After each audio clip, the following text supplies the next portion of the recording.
The first thing Solène noticed wasn't the gun. It was the silence.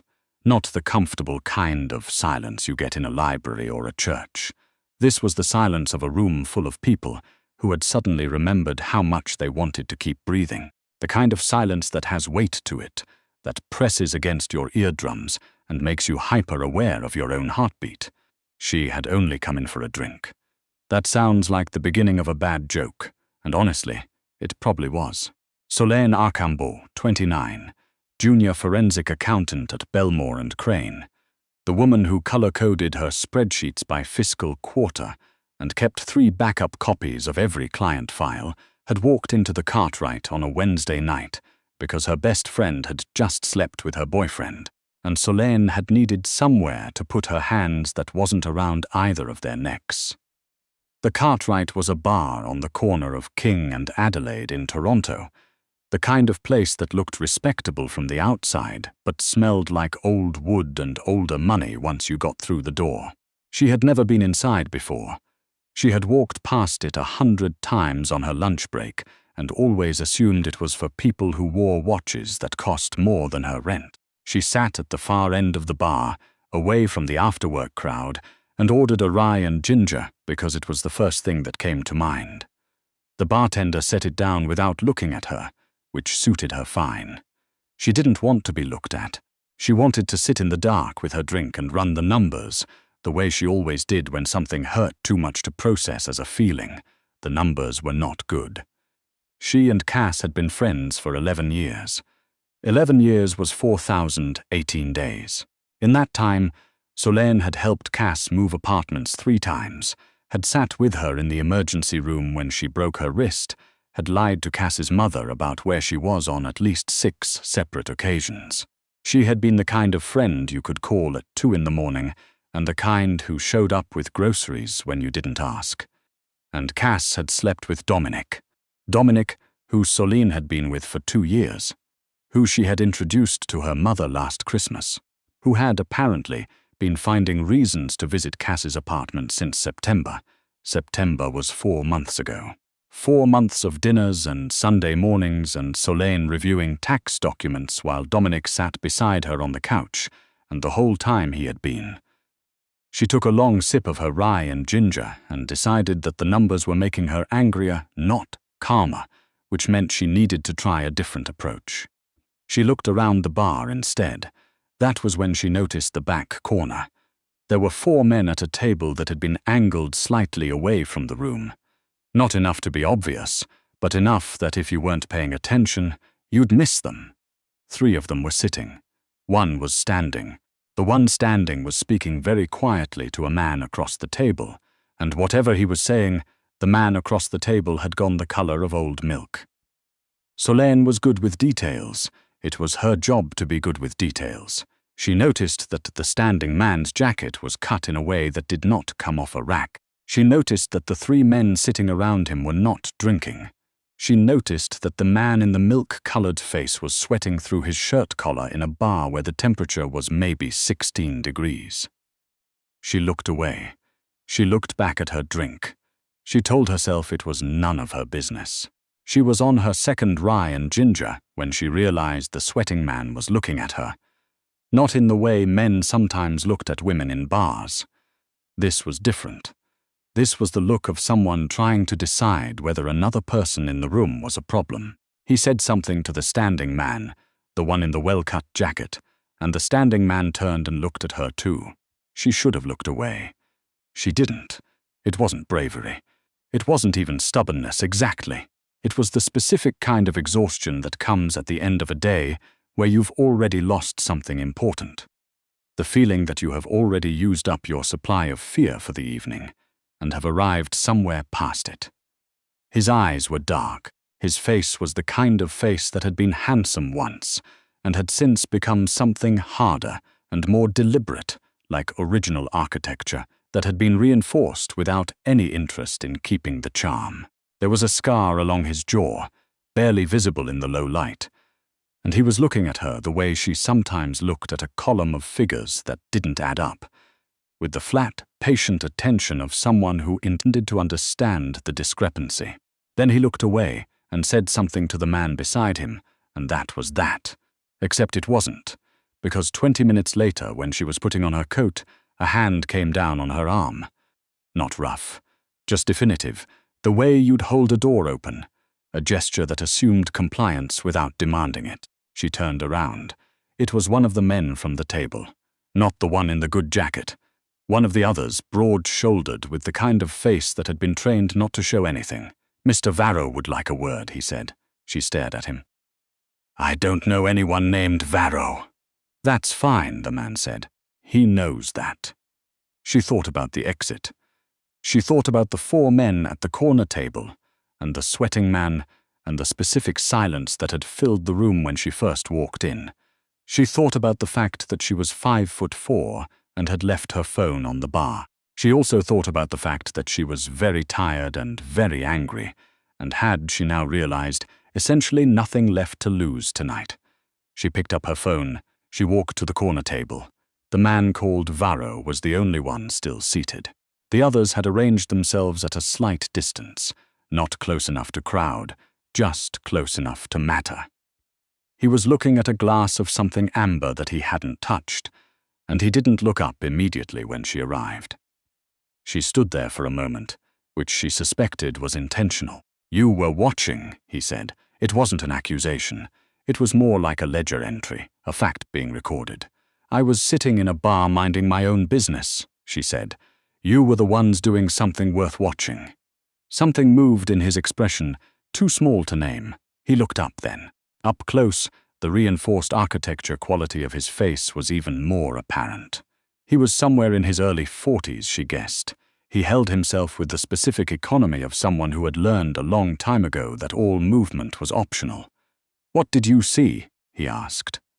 "A business meeting," she said. "The agitated kind and a nothing." She held his gaze. "Whatever it was, it's not my industry.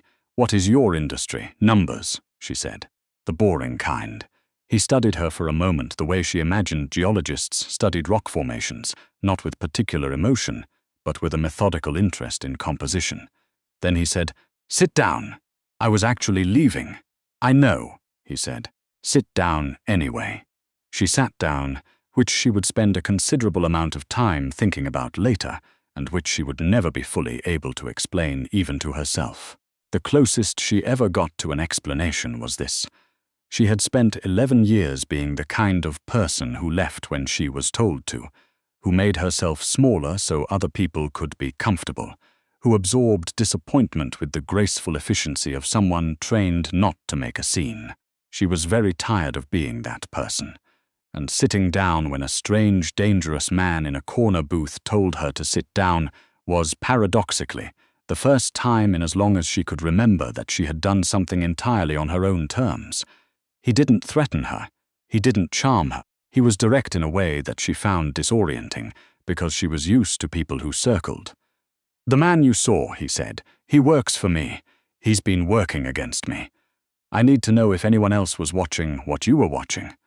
"I wasn't watching," she said. "I told you, you were watching," he said again, very calmly. "You noticed the table positioning, the body language, the temperature of the room. You are the kind of person who notices things and doesn't announce it. I need to know if anyone else in this bar is that kind of person." She looked at him for a long moment. Then she turned in her seat and looked at the room. It was a thing she had done since she was a kid, without ever having a name for it. The way she could look at a space full of people and feel, instinctively, where the weight was distributed. Her mother had thought it was peculiar. Her teachers had thought it was inattentive. Belmore and Crane paid her quite well for it, actually, because it translated into an uncanny ability to look at a financial document and feel, before she had even begun to formally analyze it, exactly where someone had been lying. She looked at the room. "The couple by the window," she said. "They came in together, but they've been avoiding eye contact for 40 minutes. They're not paying attention to anything except each other, and whatever they're not saying. The group of 4 by the door are having a work event, and they're all slightly drunk and performing for each other. The man at the middle of the bar has been here long enough that he's part of the furniture." She looked back at Varro. Nobody else was watching. The silence stretched. How do you know about the couple? He asked. Body language, she said. Also, she's been pressing her thumbnail into her palm every time he talks, and he keeps checking the door. Varro looked at her with that flat, geological attention. Then he said, "What's your name?" She almost didn't tell him. Then she thought about Cass and Dominic, and 4 months of not noticing what was right in front of her, and how it turned out that Solène Archambault, forensic accountant, professional noticer of other people's financial deceptions, had failed entirely to notice the one happening in her own apartment. Solène, she said. French-Canadian? Quebecoise by birth, she said. Professional Torontonian by terrible decision-making.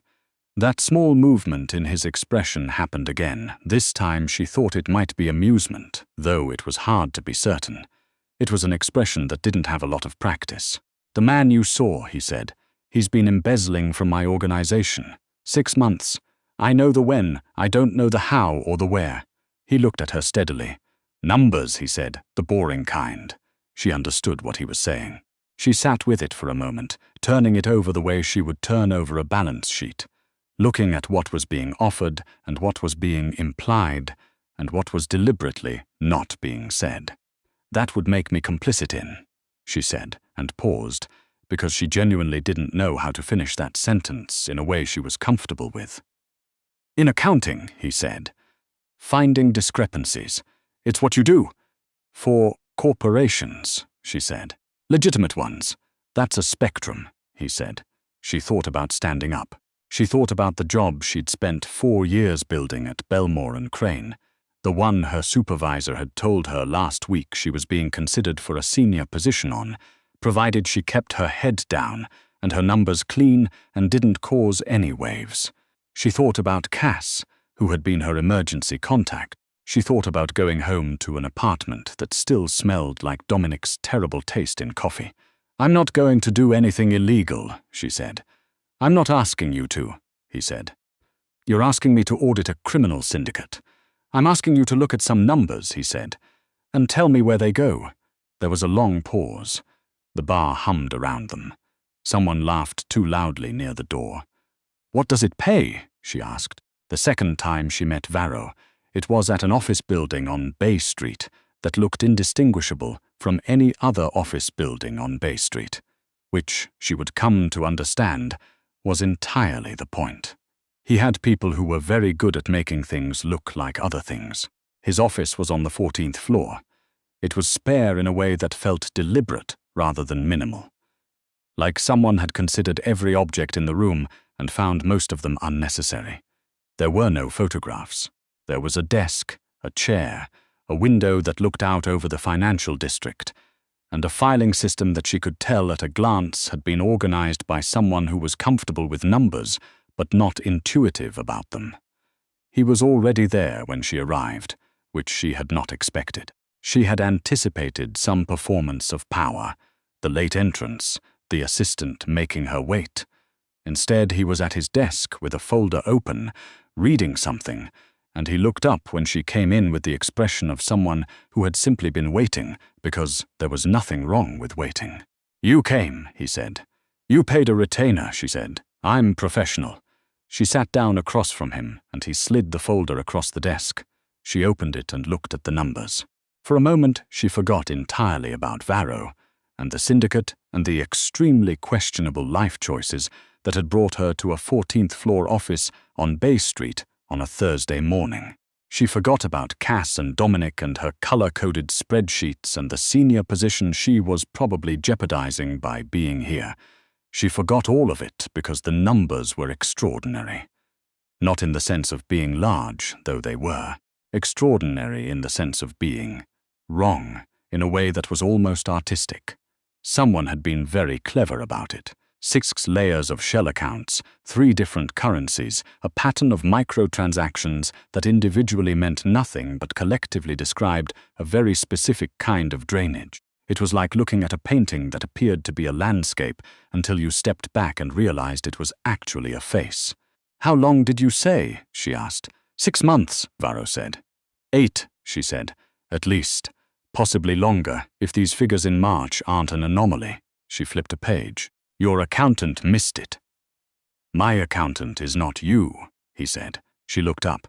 He was watching her with that geological attention again, and she had the uncomfortable sense that he was doing the same thing she was doing, taking inventory, assessing structure, calculating load-bearing elements.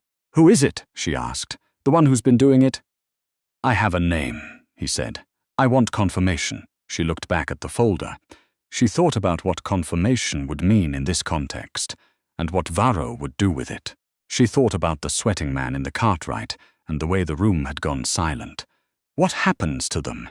she asked, "when you confirm it?" "That," he said, "is not your department." She held his gaze. "I want it not to be violent." Something passed across his face that she couldn't read. It was there and gone in under a second. "That depends," he said, "on how cooperative they choose to be. That's not a reassuring answer." "No," he agreed, "it isn't. She stayed for 3 hours that morning. She came back the next day, and the day after that. She called in sick to Belmore and Crane, which she had never done before in 4 years of employment, and which her supervisor noted with an email that had the tone of someone making a file. She didn't care as much as she should have. The Syndicate's finances were, she was discovering, genuinely fascinating. Not in a way she was proud of. It was the same uneasy fascination she imagined a structural engineer might feel looking at a building that was technically unsound, but had been standing for decades through a combination of ingenuity and catastrophic luck. There was a whole architecture here that had been built to look like nothing from the outside. She had spent years learning how to find the seams in that kind of construction. She had never applied it to something like this. Varro himself was something she was less successful at categorizing. He was in the office most mornings when she arrived. He had a habit of reading physical documents rather than screens, which she found oddly old-fashioned. He drank black coffee and ate lunch at his desk and never explained himself, which she found either admirable or infuriating depending on the day. He answered questions directly when she asked them, which was more than she could say for most of her clients. He did not make small talk. He did not flatter her. He spoke to her as though she were a person doing a job, without any of the slight condescension that she had learned to absorb without reacting to, the kind that accumulated over years of being young and female, and not yet at the level where people took you seriously without being told to. She noticed that the people around him were careful in his presence. Not afraid, exactly, but calibrated, the way you might be around something that was powerful and precise and not especially interested in being handled. She noticed also that he was careful around her in a way she couldn't immediately name. On the 5th day, she found the account. It was buried under 3 layers of what had looked like legitimate operating expenses, and whoever had set it up had been patient and methodical about it, which she respected despite herself. But patience and methodology left tracks. If you knew where to look, the account led to a name. The name matched Varro's. She set her pen down. She sat back in the chair she'd been using in the small adjacent office he'd given her access to, and she looked at the ceiling and she had a conversation with herself that she would rather not have had. She could walk out. She knew enough about where the money had gone to know that walking out was the reasonable, safe, self-preserving option. She did not have a legal obligation to a client who was not legally her client. She could go back to Belmore and Crane and apologize for the sick days and accept whatever consequence followed. And she could put this whole episode in a drawer and close it, and it would be fine. She thought about fine. Fine was Dominic on the couch beside her for 2 years, familiar and unchallenging and quietly betraying her for 4 months of it. Fine was Cass, 11 years of history, smiling at her across dinner tables while keeping a secret that would have hollowed Solène out if she'd known. Fine was her supervisor's email, and the senior position contingent on not causing waves, and 4 years of keeping her head down and her numbers clean. Fine, she had recently come to understand, was the most expensive thing she had ever bought. She picked up the folder and went to find Varro. He was on the phone when she walked into his office. She set the folder on his desk and pointed to the account number, and then pointed to the name beneath it. She watched his face. He was still for a long moment. Something moved under the surface of his expression, the way water moves under ice, present but contained. He finished the call. He looked at the folder. He looked at her. "You're certain," he said. "I'm always certain," she said. "That's why you're paying me." "Kieran," he said. The name sat in the room strangely, like he was still deciding what shape to give it. "You're head of operations," she said. "Yes, for how long?" "Closer to 10 months. He's been careful but not quite careful enough." She sat down uninvited. "He has a secondary account in a numbered company registered in Alberta. The money goes there, then to 2 more accounts before it surfaces in anything that looks clean. He's been planning this for a while." Varro looked at the account number for a long time without speaking. "The man at the Cartwright," she said. "The one who was sweating. He wasn't the problem." "No," Varro said. "He wasn't. You brought the wrong person to that meeting." "I brought the person I thought was the problem," he said. "I was wrong." He said the last 3 words with no apparent difficulty, which she noted. In her experience, men with power did not usually say "I was wrong" without significant structural reinforcement. "What are you going to do?" she asked. "What I always do," he said. "Correct the ledger." "I meant what I said," she said, "about the violence." He looked at her directly. "Kieran will be removed from his position and turned over to people who have a professional interest in financial crimes," he said. "The account will be frozen. He will spend a significant amount of time explaining himself to authorities who are not me." She absorbed this. "Not what I expected. What did you expect?" "Something worse," she said honestly. "I'm not interested in worse," he said. "I'm interested in clean outcomes." She looked at him. She thought about the architecture of the Syndicate's finances, the way it had been built to be invisible, to look like nothing from the outside.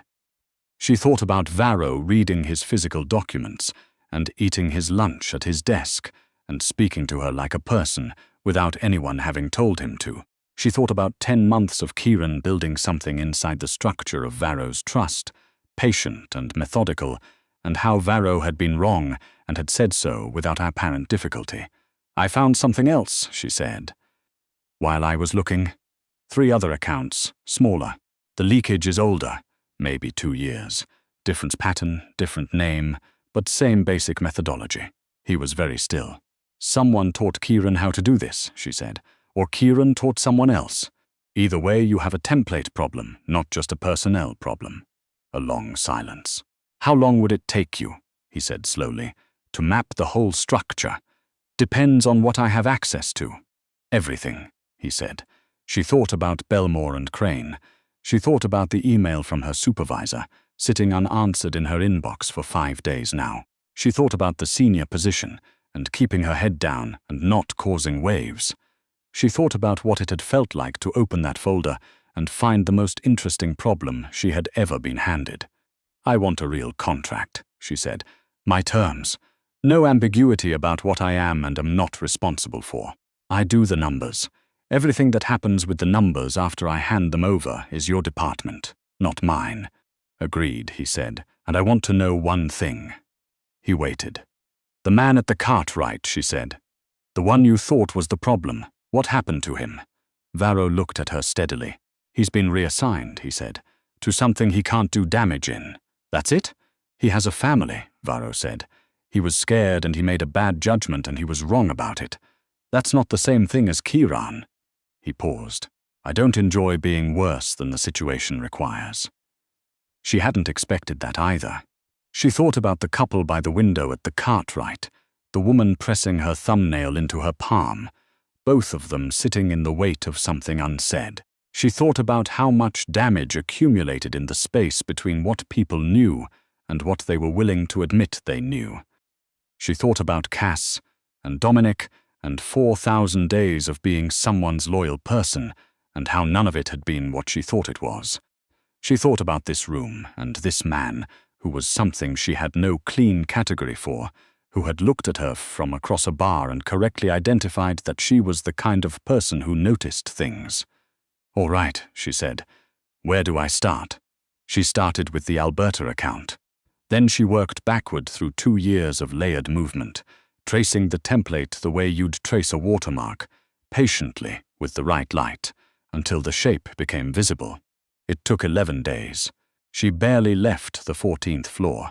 She ate meals she didn't remember ordering. She slept on a couch in the adjacent office twice, which she would be embarrassed about later, and which Varro acknowledged by leaving a blanket there without comment, which she would also think about later and not entirely know what to do with. On the 11th day, she handed him a document that mapped every leak point, every false account, every name attached to every irregularity for 28 months of what had looked, from the outside, like an airtight operation. He read it for a long time. Then he set it down. "I've never seen work like this," he said. "I know," she said.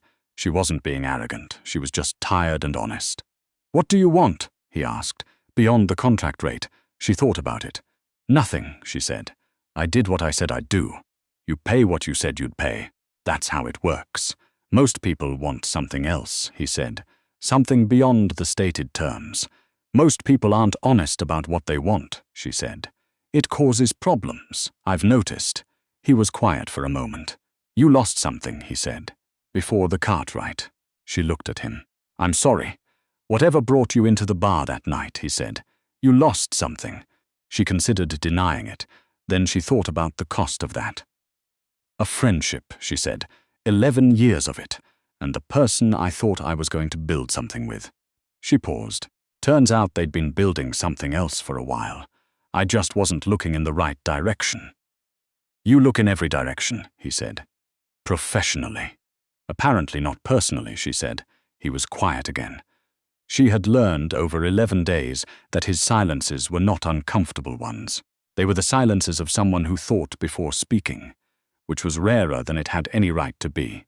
"You're good at this," he said. "Not just the numbers, the architecture of it, understanding how something is built to deceive." He looked at her directly. "I'd like to retain that permanently?" "Ongoing," he said, "with full terms in writing."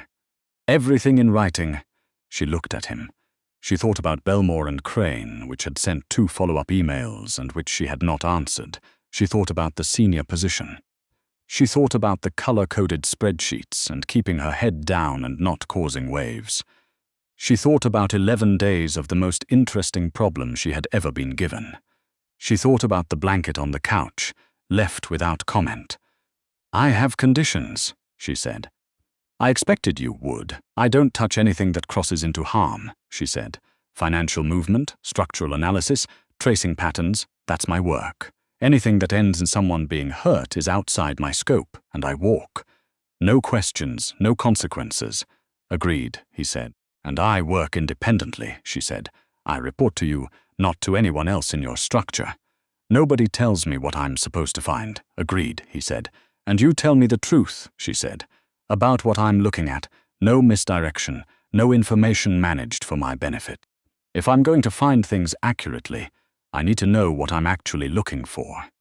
He was quiet for a moment. "That's the most difficult condition." "I know," she said. "It's the most important one." He looked at her for a long time. Then he said, "Agreed." She extended her hand across the desk. He looked at it for just a moment. Long enough that she wondered if this was a gesture that didn't mean the same thing in his world as it did in hers. And then he shook it. His hand was warm and his grip was firm, and he let go without holding on. "Solène." "Varro," she said. She went home that night for the first time in almost 2 weeks. She stood in her apartment for a while, looking at the spaces where Dominic's things had been. She thought about calling her mother, and then she thought about what she would say. She thought about Cass. She sat down at her own desk, and she opened her laptop, and she stared at her spreadsheets, the color-coded ones, the ones organized by fiscal quarter, and she thought about the 14th floor office and the filing system that had been organized by someone comfortable with numbers but not intuitive about them, and how she had quietly reorganized it on the 3rd day without asking. And Varro had noticed and had not said anything, which she had understood. Somehow, as permission, she thought about what it meant to be the kind of person who noticed things. She thought about a man who had looked across a bar and correctly identified that she was that person, and who had said simply, "Sit down," and she had, and it had been the first entirely honest decision she had made in longer than she cared to count. She closed the laptop. She packed a bag for tomorrow. She did not have a neat word for what she was walking into. She was not naive enough to call it safe, or simple, or uncomplicated. She was a forensic accountant who had just agreed to work for a man who ran something she was deliberately not asking too many questions about, and she understood, with the clarity she brought to all her most important calculations, exactly what that meant about who she was choosing to be. She had spent 11 years being the kind of person who was loyal and careful and good, and it had cost her everything she thought she had. She thought she might try being something else for a while. She picked up her bag, and she did not look back at the apartment. And she thought about the 14th floor, and the window overlooking the financial district, and the folder full of numbers that had been the most interesting problem anyone had ever handed her. And she thought that wherever this went, at least she would be looking in the right direction. For once in a very long time, she was exactly where she had chosen to be.